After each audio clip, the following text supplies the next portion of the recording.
తెల్లని పాలధారలల్ల పల్లె తెల్లారుతుంటదిరా గుళ్ళోని గంటలు కాడెట్ల మెడలోన జంటగా మోగుతూ ఉంటాయిరా నాగలి భుజాన పెట్టుకుంటే దోస్తులు చెయ్యేసినట్టేరా కొట్టు గోదా పక్కన ఉంటే కొండంత బలగం ఉన్నట్టురా చల్లగాలి మోసుకొచ్చెరా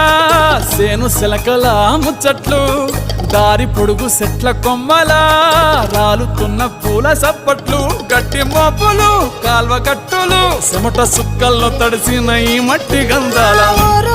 పల్లెటూరు దీని తీరే అమ్మ తీరే